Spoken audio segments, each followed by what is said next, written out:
Mateus 16, na verdade, é um capítulo do Evangelho de Mateus que foi muito presente na minha vida, na minha caminhada de como ser cristão, né? Mateus 16 fala, por exemplo, de Pedro, né? Jesus fala para Simão, tu és Pedro, e sobre esta pedra edificarei minha igreja. Na época da Crisma, eu achei essa passagem espetacular, porque Jesus é bem claro que ele fundou uma igreja, que ele escolheu um líder, né? Que ele escolheu pessoas para levar a sua palavra aos quatro cantos do mundo. E depois de uma certa vivência, né? Eu escutei uma outra passagem e nem sabia que estava em Mateus 16. Alguém falou essa passagem, quando eu fui ver, gente, logo depois, né, dessa outra passagem sobre Pedro, que é Mateus 16, do 24 ao 26, que fala o quê? Quando Jesus fala assim, quem quiser me seguir, tome a sua cruz, renuncie a si mesmo e me siga. E eu achei assim, gente, isso aí mexeu com a minha fé, porque quando a gente escuta muito falar, não, com Jesus você não vai chorar, com Jesus você vai parar de sofrer, com Jesus isso, com Jesus aquilo. Ou seja, a solução dos nossos problemas. E a gente escuta muito isso. Eu escutava isso, né? Quando eu escutei essa questão da teologia da cruz, isso mexeu muito comigo e eu passei a entender o cristianismo como ele deve ser compreendido. Mas durante a quaresma, um certo episódio da vida de Jesus me deixou pensativo, que foi exatamente quando Jesus, carregando a própria cruz, a gente lembra o quê? Inclusive, uma das vezes que, se não me engano, foi Padre Léo, lá da Canção Nova, que uma vez falou, olha, você vai seguir Jesus, você tem que tomar sua cruz, mas foi alguma coisa assim, não sei se foi ele exatamente, mas saiba que para você ressuscitar, para você ter a vida eterna, você vai ter que passar pela cruz. Mas saiba que passar pela cruz, se você seguir Jesus nesse caminho, você vai ver pegadas de sangue. E aí a gente pensa o quê? Que a teologia da cruz tem todo sentido, que essa passagem de Mateus 16 tem todo sentido. E aí a gente vê Simão de Cirene, enquanto Jesus está carregando a cruz, num momento lá em que Jesus está carregando a cruz, Jesus cai, eu acho que pela terceira vez. Acho que é a terceira vez que ele cai. E aí esse homem, Cirene, que aparece, se eu não me engano, só nesse momento, ele é escolhido para carregar a cruz de Cristo. E aí eu fico perguntando, para a nossa vida, se a gente é chamado a carregar a nossa cruz para seguir Jesus, isso não estaria em desacordo com essa passagem? Porque Jesus não teria carregado a sua cruz nesse momento. Ou onde a gente pode pensar o seguinte, Cirene é o Jesus, né, aquele que está ajudando, é o irmão próximo que está ajudando Jesus a carregar a cruz. Se for, a gente também na nossa cruz diária precisa do irmão para carregá-la? Ou não? Cada um carrega a sua cruz porque é salvação individual. Se a gente tem que chegar à salvação individualmente, então a gente precisa da cruz, carregar essa cruz de forma individual. Muitas perguntas. Muita pergunta, mas é tudo envolvendo cruz. É muito tudo envolvendo cruz. Então, eu te pergunto, você é casado, não é casado? Eu acho que eu sou uma cruz para minha esposa. Perturbo muito ela, é isso? Não, eu não estou falando isso. Coitada da minha esposa. Se você já me acusei, né? Se declarou isso, quem sou eu aqui para... De saudoso Frei Anastácio, que toda esposa... Falava nas confissões isso. Que toda esposa vai direto para o céu.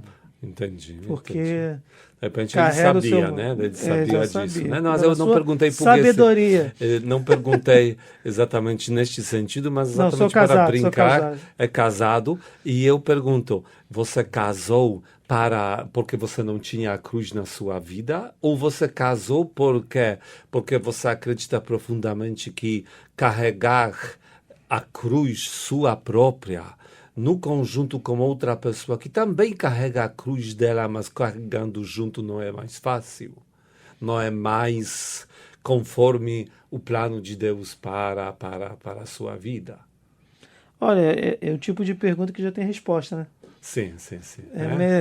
É lógico. Então eu estou falando apontando essa lógica que o que é a nossa cruz particular é uma coisa, o que é a cruz também do nosso próximo é outra coisa. Sim. Nós precisamos entender que, talvez puxando alguns assuntos daquilo que você aqui fez nessa grande pergunta, né? Primeiro você lembrou do Mateus 16, onde Jesus fala que se alguém quer ser discípulo, seguir Jesus, precisa renunciar a si mesmo, tomar sua cruz e seguir os passos dele, né? Sim. Então, ele está dizendo para nós que renunciar a si mesmo é um grande desafio. Por quê? Porque nós vivemos aqui neste mundo e parece que nosso mais importante objetivo neste mundo é não renunciar a si mesmo. Fazer bem a si mesmo, ganhar mais a si mesmo. Qual foi a tentação do inimigo lá no paraíso? O que ele disse aos primeiros homens? Sereis como deuses. Ou seja, a tentação, você vai ser mais ainda do que você é. E aqui Jesus fala, não que você vai ser mais do que você é. Ele fala, até que você é, deixa de lado. Renuncie, né? Para de se preocupar consigo mesmo, né? Mas nós entendemos que já isso é uma cruz para nós. Isso é, em certa maneira, um desafio que traz para nós o sofrimento. Ou seja, já aqui, nesta postura de denunciar a si mesmo, você já está pegando uma cruz, né? Existem outras situações onde a própria cruz já aparece na nossa vida. Nós entendemos que cruz pode surgir na nossa vida como, primeiro, parte da realidade na qual nós vivemos, como uma participação nas coisas deste mundo, como também um detalhe que é consequência do pecado original que nós não temos como rejeitar. A cruz faz parte da nossa caminhada, da nossa vida aqui neste mundo. Sim. Não temos dúvida. Claro, não é para a gente correr atrás dela. Mais ainda, nós temos o direito de até fugir da cruz, desde quando isso não significa fugir do compromisso, fugir da responsabilidade que nós assumimos. Dando o exemplo, né, de novo voltando aqui, você falou sobre sua esposa, né, que vai direto para o céu, né, porque você fala porque está casada contigo, né, que está me aturando, coitada. Está te aturando, né, mas vamos dizer assim, se você hoje está causando sofrimento para ela, se transformando, como você falou antes, né, numa cruz para ela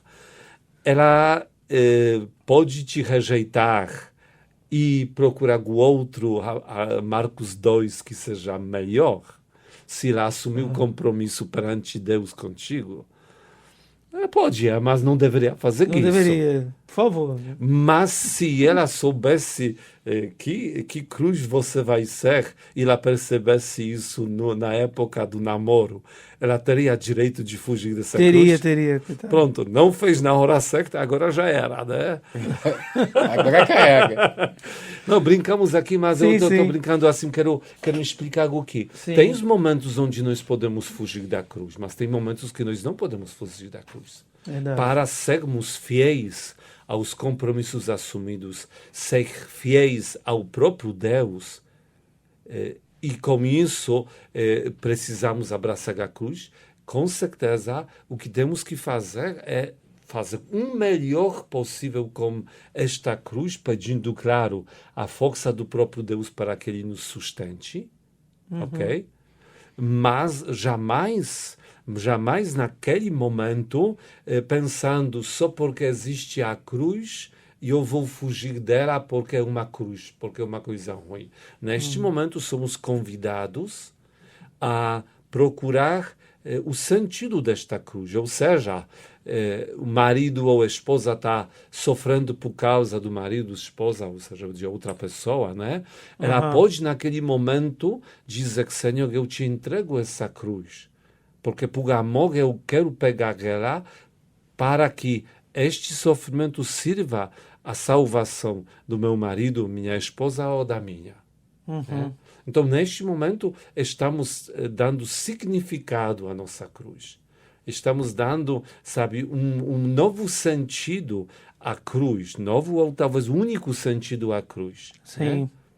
Desta maneira é que nós estamos tocando a essa questão, né, de viver ou conviver com a nossa cruz. Agora, usando, se você entrou nessa coisa, vou explorar mais a tua relação. O João, daqui a pouco eu vou falar. João está quietinho, João não quer falar. Mas vamos... então vamos agora falar, João, né, de você. Né? Mas se tua esposa está carregando você como uma cruz, né? Tá carregando você, vai pensar assim, não, eu compro um remedinho para o João, quem sabe ele vai me pesar menos. Caramba. Né? Ela tem direito de tirar essa cruz dela, né? Ou falando melhor, talvez esse exemplo não ficou bom, talvez ao contrário, você vai pensar assim, puxa vida, a minha esposa está sofrendo tanto carregando essa cruz que sou eu vou aliviar a cruz dela e eu vou melhorar tomando um remedinho, né? Por exemplo, né? Então, é aquela coisa, eu tiro a cruz dela com minhas atitudes, eu alivio a cruz dela. Né? Ela não tem como rejeitar a cruz, mas eu posso tirar a cruz dela. Ficar um pouquinho menos ansioso, né? Exatamente essas coisas. Né? Então, entendeu? Então, em várias outras coisas, a situação é esta. E eu não posso rejeitar a minha cruz. Né? Eu não posso abandonar a minha cruz. Sim. Mas se alguém vai vir me dizer, vem cá, amigo, você está muito ruim, muito cansado, vem cá, vamos aqui sair junto, bater papo e tudo mais. Você alivia essa cruz do seu próximo. Você até vai dizer, por que você está dando outro exemplo? Por que você está abatido? Porque caramba, está chegando agora o dia do pagamento do meu cartão de crédito e estou arrasado porque não chegou o dinheiro que o meu cliente ia me pagar e agora se eu não pagar vou começar juros e aí juros sobre juros e vai me complicar a minha vida. Aí é uma cruz, um sofrimento que a pessoa enfrenta. Aí você disse, não, peraí, eu te empresto. Até quando você vai se resolver com isso? Não, é questão de uma semana. Ok, então eu te empresto aqui o dinheiro. Eu tiro a cruz do outro. Então, a cruz até continua, mas... Tá um ajudando o outro a carregar. Exatamente. E ela se torna leve, porque ele precisa pagar mais. Como Simão fez com Jesus. Exatamente. Então, deu exemplo então, para assim, nós. Não sei quanto que eu te respondi essa pergunta, né? Sim. Mas eu compreendo que sim, temos que carregar a nossa cruz, mas se surge alguém que vai nos ajudar a carregar a nossa cruz, isso obviamente, como Jesus aceitou a ajuda do Simão, meio que ele foi obrigado também. Mas Jesus poderia também fazer alguma coisa, não sabemos. Levantar na hora, carregar do mesmo jeito. Sim, sim. Mas ele aceitou, mostrando que nós podemos colaborar exatamente também no sofrimento do outro para o aliviar, para tirar esse peso que está em cima da outra pessoa. Muitas das vezes a gente tem uma cruz que a gente pode não carregar, né? Mas existem cruzes que são necessárias, inclusive, para a gente continuar sendo cristão. Cristão, né? Continuar fiel, seguindo falei, a vontade. Fiel né? aos nossos Aí essa cruz não tem não tem como abandonar. Como negar. Não tem, até exatamente. porque ninguém aqui é sadomasoquista, amante do sofrimento. Mas tem momentos que o sofrimento ele é purificador, ele é escola, nos ajuda. Com certeza Deus sabe aproveitar esta experiência para um bem maior. Isso não tem dúvida. Né? Lembramos São Paulo que falou sobre o sofrimento espiritual que ele enfrentava, um espinho. Né? na carne. Que estava perturbando e muito a ele, né? E ele pedia para que Deus tirasse esse espinho. O que eu escutou de Deus? Minha graça te basta. Então é isso, entendeu? Então, às vezes, nós temos que passar por essa experiência para um bem maior, mas nessa experiência não estamos sozinhos. Deus está ao nosso lado. Ele está nos carregando, talvez, até nestes momentos, para que nós possamos exatamente criar mais profunda união, ligação com Ele e também compreender melhor que tantas vezes o amor a Deus e ao próximo pode significar carregar a cruz, pode significar enfrentar uma cruz na nossa vida. Então, amém. Peçamos a Deus para que Ele nos dê todas as forças necessárias para que as cruzes que temos e que às vezes somos possam ser superadas, né? Amém. Nós melhorando e né? coragem, né? E também tendo mais força, firmeza para carregar aquilo que temos que carregar. Amém. Louvado seja nosso Senhor Jesus Cristo. Para sempre seja louvado.